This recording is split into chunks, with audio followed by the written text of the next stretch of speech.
दृष्टी या पाठाच्या म्हणजेच आपल्या धड्याच्या पुढच्या विभागात प्रवेश करतोय. चला तर मग ह्याच्यामध्ये आपण बघणार आहोत आपल्या मुद्द्यामध्ये तर हवेचं तापमान.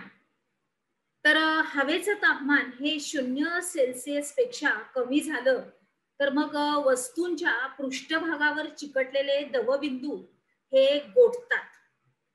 काय होतात? गोठतात. आणि या गोठलेल्या दवबिंदूंना दहिवर असं म्हणतात. काय म्हणतात?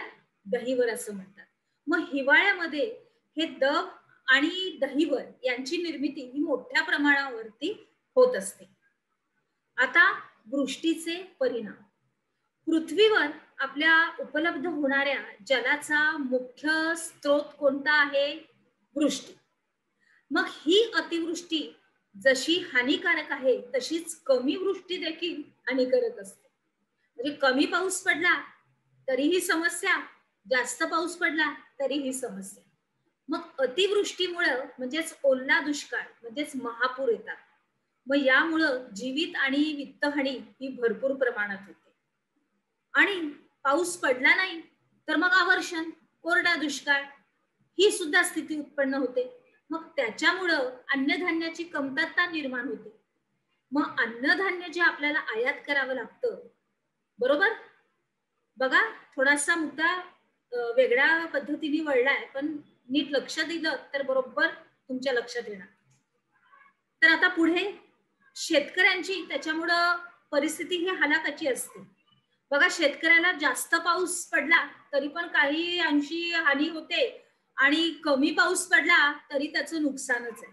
म्हणजे शेतकऱ्याची परिस्थिती ही हालाकीची असते आणि मग देशाच्या या अर्थव्यवस्थेवर त्याचा ताण पडतो, बरोबर? आणि आपला भारत हा कसा आहे तर कृषी प्रधान देश आहे आणि आपली सगळी अर्थव्यवस्था ही शेतीवर अवलंबून असते.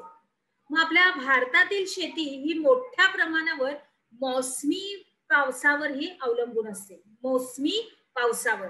त्याच्यामुळं भारतात होणारा पाऊस हा संपूर्ण देशासाठी हा महत्वाचा ठरतो. काय पडतो? महत्वाचा ठरतो. मग योग्य वेळी योग्य प्रमाणात पडणारा पाऊस हा शेतीचं उत्पन्न वाढवतो. तर अवकाळी पाऊस शेतीचं काय करतो? नुकसान करतो. आणि पावसातील बराचसा आपला ही अनिश्चितता आपल्या भारतामध्ये आपल्याला आढळून येते. अतिशय दाट धुक्यामुळे दृश्यमानता ही कमी होते. मग रस्ते, लोहमार्ग, जलमार्ग आणि हवाई मार्ग याच्यावर त्याचा परिणाम होतो. मग अनेक वेळा काय होतं? या धुक्यामुळं काय होतं?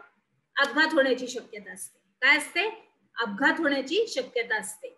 मग गाड्या आणि विमानं अशी वाहतूक सेवा आपल्याला काय करावी लागते? रद्द करावी लागते. मग दहिवर काय करतं? तर पिकांना मारक ठरतं. रस्त्यावर हे पसरलं तर अपघात होण्याची ही शक्यता अतिशय जास्त असते, बरोबर? आणि दव आणि धुक्याचं रोगराई पसरून शेतामधल्या पिकांचं सुद्धा बघा, दव आणि धुक्यानं शेतामध्ये हे सगळं पसरून रोगराई पसरायची शक्यता असते आणि पिकांचं नुकसान तर होतच होतं. त्याच्यामुळं काही पिकांसाठी दवाई उपयुक्त ठरतं तर काही ठिकाणी नाहीये. आता आपण बघूया आपला पुढचा मुद्दा, आम्ल पाऊस. तर औद्योगिक क्षेत्रातील प्रदूषणामुळे हवेमध्ये विविध वायू हे मिसळले जातात, बरोबर? विविध वायू मिसळले जातात. मग या वायूंची आपल्या हवेतील बाष्पांशी अशी रासायनिक क्रिया घडून वेगवेगळी अशी आम्ल तयार होतात. उदाहरणार्थ नायट्रिक आम्ल आहे आणि सल्फ्युरिक आम्ल इत्यादी. मग या पावसाच्या पाण्यामध्ये विरघळलेली ही आम्ल पावसाबरोबरच खाली पडतात. पावसामध्ये विरघळलेली ही जी आम्ल असतात ती पावसाबरोबरच खाली पडतात. आणि मग या आम्लासह पावसामध्ये या जो पाऊस पडतो त्याला आम्लपर्जन्य असं म्हणतात. आणि असा पाऊस सगळ्या सजीव आणि निर्जीव ह्यांच्यासाठी हानिकारक असतो. आता 1 मिलीमीटर पाऊस म्हणजे किती पाणी? तर जमिनीवर पडणाऱ्या 1 मिलीमीटर पावसाच्या पाण्याचा भर, ज्याचे पाणी वाहून जाऊ न देता, जमिनीत मुरू न देता, बाष्पीभवनही होऊ न देता साठवलं तर किती पाणी जमा होईल हे आपल्याला पुढील उदाहरणावरून समजून येतं. हे आपल्याला पुढील उदाहरणावरून समजून घेऊ. उदाहरणार्थ 1 चौ किमी क्षेत्रावर जर असा 1 मिमी पाऊस पडला तर त्यापासून 10 लाख लिटर पाणी आपल्याला उपलब्ध होतं. मग हिमवर्षाव कसा मोजतात? तर हिमवर्षाव देखील पर्जन्यमापकाच्या सहाय्यानं हा मोजता येतो. म्हणजे त्याच्यासाठी हिमकणांनी भरलेलं हे भांड आणि हिमकण वितळण्यापुरतं हे काळजीपूर्वक गरम करतात आणि त्याच्यापासून मिळालेलं पाणी हे आपल्याला मोजावं लागतं. मग 120 मिमीचा बर्फांचा थर हा 10 मिमी पर्जन्यासम असतो. बरोबर. परत आता आपण त्याचं चित्र बघतोय. पुढे जाऊया. आपण काय शिकलो? टिपा लिहायच्या आहेत. वृष्टीचे परिणाम आणि आम्ल पाऊस.